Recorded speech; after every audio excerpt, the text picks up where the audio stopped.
안녕하세요. I'm Demarchlier. I'm Arielle. And we're Soju for Two. Okay, so the next movie review we're going to be doing is the Cyrano Love Agency.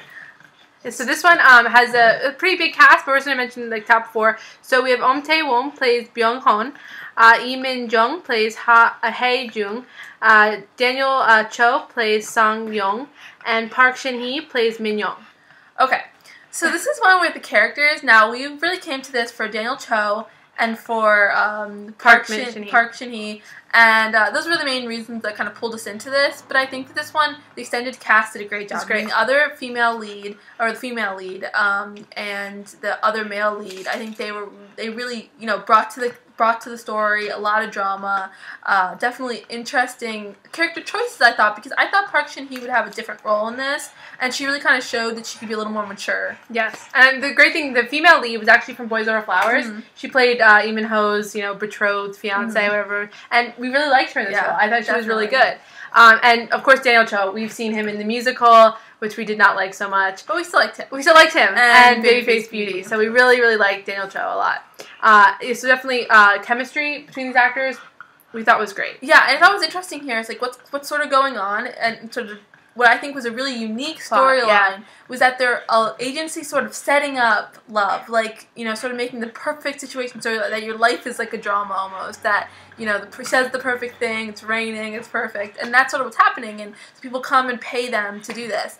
Well, Daniel Cho's character comes in, and what happens is the girl he wants is actually the other main male lead's sort of past girlfriend and past love, and then sort of the drama surrounding like who's going to end up with her. And setting up your ex-love, or how that works, and still, I guess, current love for that character as well. It obviously hadn't, let go of that love yet. Gone over it. And the interesting thing is you see towards the end of the movie that, like, in certain cases this backfires. Yeah. So it definitely is like sort of like playing with fate, and I think that's really an interesting sort of theme. And even though this is based on the play, Cyrano, or play or book, I'm not sure which one it is, but it's definitely something else we've read before.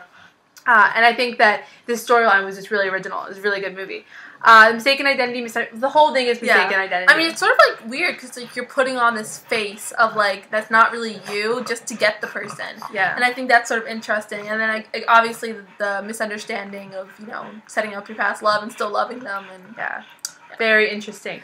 So bad guy, not so much. I mean, the lead, the other male lead, not Daniel Cho. I can't remember which one his name on here, but the good thing about him is interesting is that he sort of kind of is a bad guy. I mean, he like tries to seduce her and try to sabotage the relationship. Yeah. So it's definitely like he's a little bit tricky, and towards the end, I mean, Park Shin-hye's character sort of leaned towards him. So it's definitely interesting how that works out. When I saw this initially, I thought that Park Shin-hye was going to be the main female lead, opposite Daniel Cho, and it went a totally different way. Yeah, I mean, I thought that it was an interesting choice for her.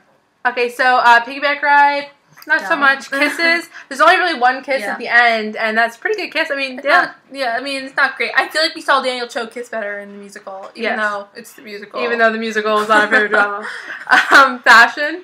So there's some good fashion. I mean, he looks good in anything. We don't really mind. And Park Shin-hye, of course, she's so looks cute.